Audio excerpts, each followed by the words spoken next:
एक बार फिर से आरएस मैथ क्लास के ऑनलाइन क्लासेस में आपका स्वागत है।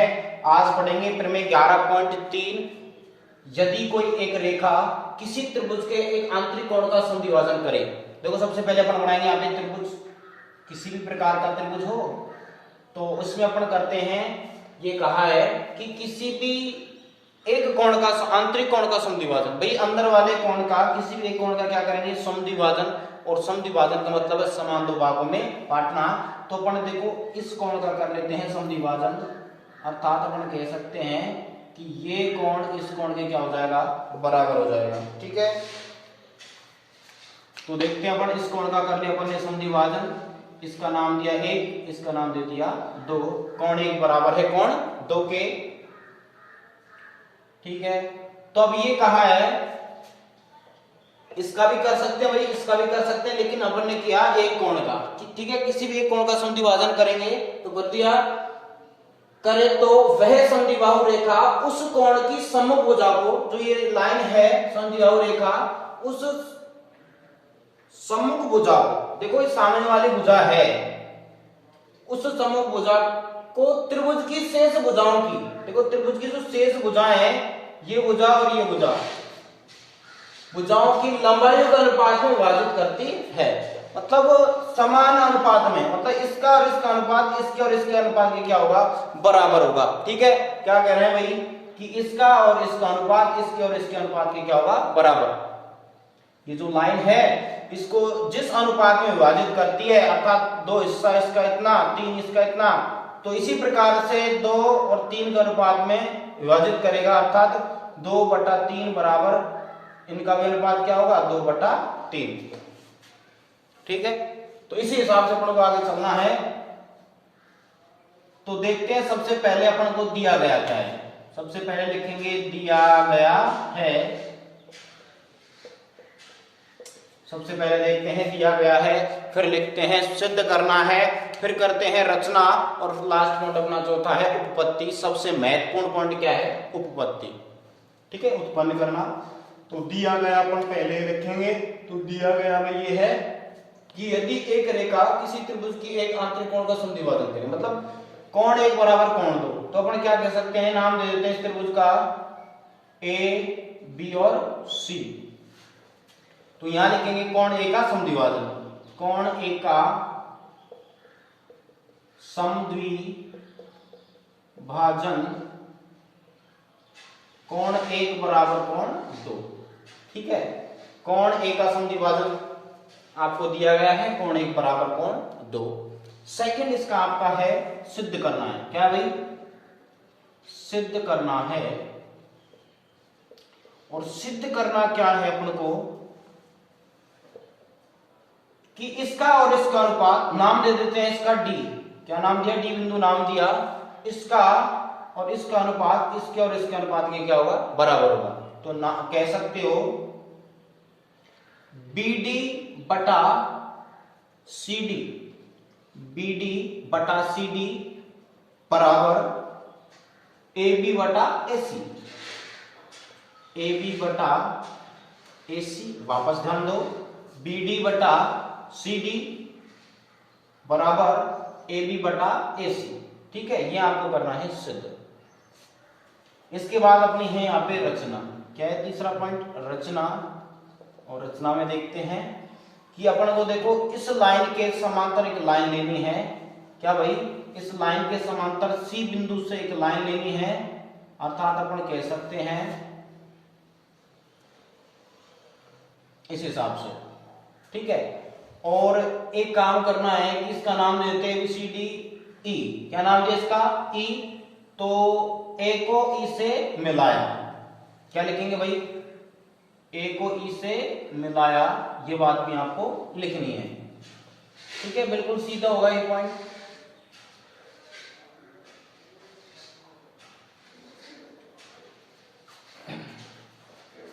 तो यहां आपको देखना है थोड़ा सा, रचना में क्या लिखना है आपको, कि AD के समांतर CE रेखा खींची अपन ने, एक लाइन खींची,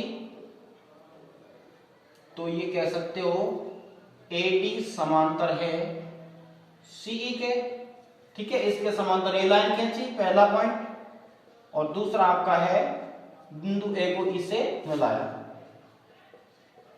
बिंदु ए को ई तक बढ़ाया, ठीक है, ई तक बढ़ाया।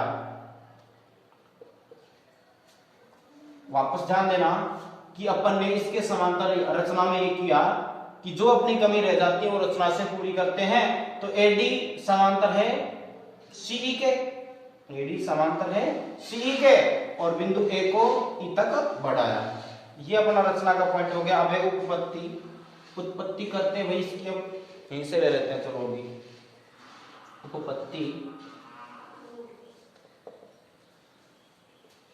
तो यहां आपको एडी समांतर है सीई के, एडी समांतर है सीई के। कहां से भाई? रचना से। उपपत्ति में देखते हैं त्रिभुज, कौन सा त्रिभुज है भाई? पूरे त्रिभुज में देखते हैं बीसीई, त्रिभुज बीसीई से, इस त्रिभुज से बीईसी, बीसीई, ठीक है, बीसीई पूरे बड़े वाले त्रिभुज में देखते हैं।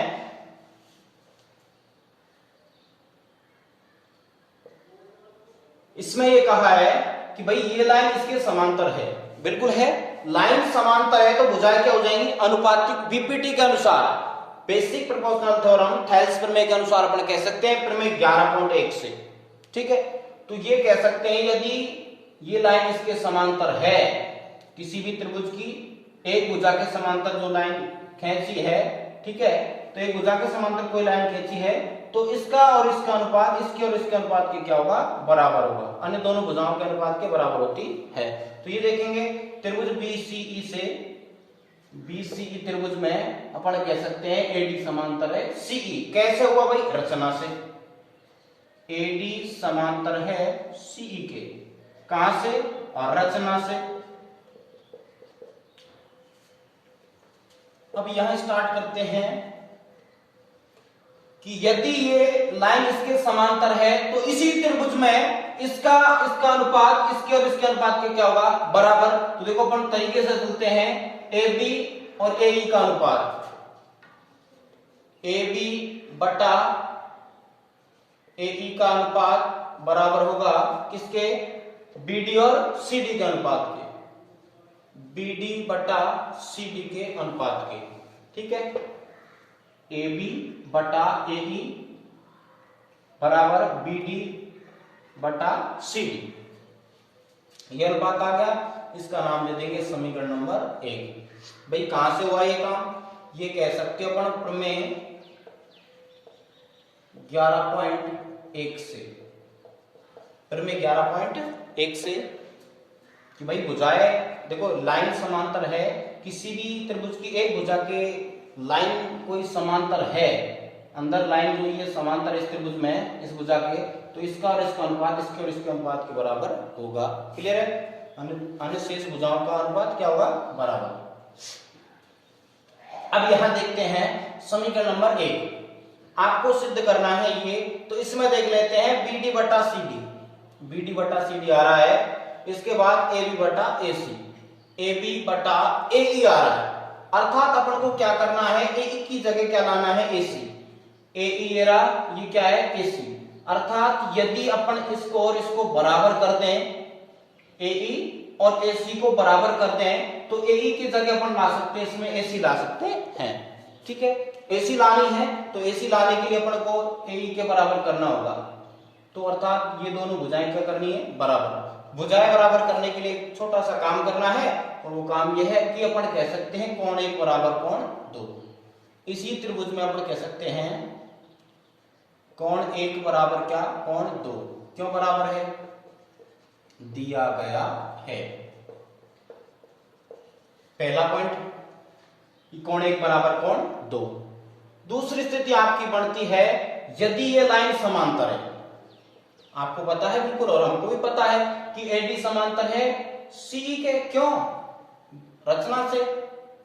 एडी समांतर है सीई के रचना से। यदि लाइन समांतर है तो यदि दो समांतर रेखाओं को कोई तिर्यक रेखा काटे तो इनके विपरीत और बने कोण क्या कहलाते हैं? एकांतर कोण। मतलब एक जेड आकृति बनती है इस प्रकार से, जेड आकृति, ये कोण इसके बराबर और ये वाला कोण इसके बराबर, क्योंकि यहां से भी क्या बनेगी? जेड आकृति, इस प्रकार से और इस प्रकार से। तो ये कोण इसके बराबर, ये कोण इसके बराबर, ठीक है। तो यहां से जेड आकृति बन रही है, देखो इधर कि ये लाइन क्या है? दोनों समांतर हैं, तो जेड आकृति बन रही है इस प्रकार से, जेड आकृति। तो कोण 2 बराबर हो जाएगा, इसका नाम दे देते हैं कोण 3 और यहां दे देते हैं कोण 4। तो कोण बराबर 2, कोण किसके हो जाएगा? 3 के। कोण 2 बराबर कोण 3। अपन को सिद्ध क्या करना है? इसका अनुपात बताना है, ठीक है। कोण 1 कोण 2 के बराबर दे रखा है, तो कोण 2 बराबर हो गया कोण 3 के। तो अभी अपन को क्या लाना है? AE बराबर AC लाना है। तो कोण 1 बराबर कोण 3 हो गया। ये किस क्यों हुआ भाई? एकांतर कोण बराबर होते हैं। क्यों? एकांतर कोण बराबर होते हैं।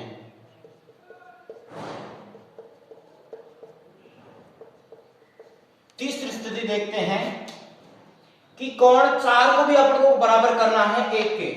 अब एक बात और फिर से समझो कि यदि दोनों क्या है? समांतर रेखा है, इनको कोई त्रियक रेखा काटे, इस प्रकार से काट रहे, देखो ये लाइन किस प्रकार से जा रही है? इस प्रकार से। ये दोनों लाइन क्या है? समांतर है, ये बिल्कुल सीधी लाइन है, ध्यान रखना कि क्या है भाई? सीधी लाइन है। तो संगत कोण क्या होते हैं? बराबर। अर्थात ये वाला कोण इस कोण के क्या होगा? बराबर। बिल्कुल संगत कोण बराबर होते हैं। देखो ये दो समांतर लाइन है, इनको कोई त्रियक रेखा काटे तो एक ही लाइन के और बना कोण, देखो ये कोण इसके बराबर होता है और ये कोण इसके बराबर होता है। ये क्या है भाई? संगत कोण क्या होते हैं? बराबर। तो अपन देखें संगत कोण इसमें क्या है? कोण 1 बराबर कोण 4। तो कोण 1 बराबर हो जाएगा कोण 4 के। क्यों बराबर है? संगत कोण बराबर होते हैं, बराबर होते हैं। संगत कोण बराबर होते भी। अब अपनी यहां से स्टेप देखते हैं। नाम का समीकरण दे सकते हो, लेकिन कोई आवश्यकता नहीं है। अपन कह सकते हैं कि कोण 1 बराबर कोण 2 बराबर कोण 3 बराबर कोण 4। यहां से अपन कह सकते हैं कोण 1 बराबर कोण 2 बराबर कोण 3 बराबर कोण 4, क्योंकि कोण 1 2 के बराबर है, 2 3 के बराबर है, और 1 4 के बराबर है, 1 2 के भी बराबर है, लेकिन 2 3 के बराबर है, ठीक है। 4 1 के बराबर है, तो अपन कह सकते हैं चारों कोण क्या होंगे? बराबर। अपन को चाहिए क्या? अपन को ये चाहिए कि यदि कोण 3 बराबर कोण 4 हो। ये क्यों कर रहे हैं? कोण 3 बराबर कोण 4 क्यों कर रहे हैं? अब देखो यहां से अपन कह सकते हैं अतः कोण 3 किसके बराबर होगा? कोण 4 के। अगर ये दोनों कोण बराबर हैं तो ये भुजाएं भी क्या हो जाएंगी? बराबर, क्योंकि समद्विबाहु त्रिभुज, यदि समद्विबाहु त्रिभुज का मतलब है दो भुजाएं बराबर हैं तो उनके दो कोण भी क्या होंगे? बराबर। निचले कोण बराबर होते हैं, ध्यान रखना इस बात को। ये भुजाएं बराबर है ना, तो ये वाले कोण बराबर होंगे। तो यही बात आपको समझनी है। इसमें त्रिभुज इस प्रकार से है, तो इसका नाम था कोण 4 और इसका नाम है कोण 3। तो यहाँ पे आपको समझना है ये भुजाएं आपको करनी है बराबर, क्योंकि AE बराबर करनी है AC के, ठीक है। तो यहां से अपन कह सकते हैं कोण 3 बराबर कोण 4। यदि ये दोनों कोण बराबर है तो भुजाएं भी क्या हो जाएंगी? बराबर हो जाएंगी। तो अपन कह सकते हैं कोण 3 बराबर कोण 4। अतः समद्विबाहु त्रिभुज कैसा त्रिभुज है? समद्विबाहु त्रिभुज है कि दो भुजाएं, दो कोण बराबर है तो दो भुजाएं क्या हो जाएंगी? बराबर।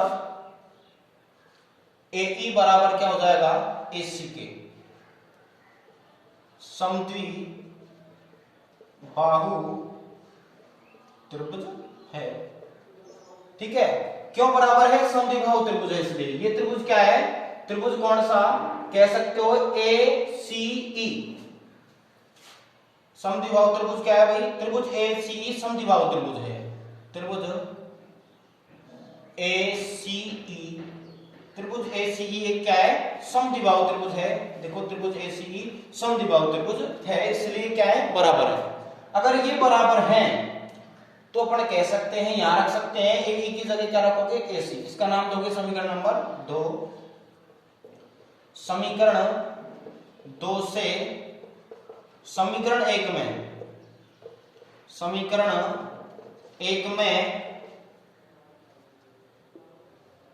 AE बराबर AC रखने पर, समीकरण 1 में रख रहे हैं AE बराबर AC रखो, AB बटा AE की जगह क्या रख रहे हैं भाई AC बराबर BD बटा CD। तो ये आपका हो चुका है सिद्ध, ठीक है, इति सिद्धम।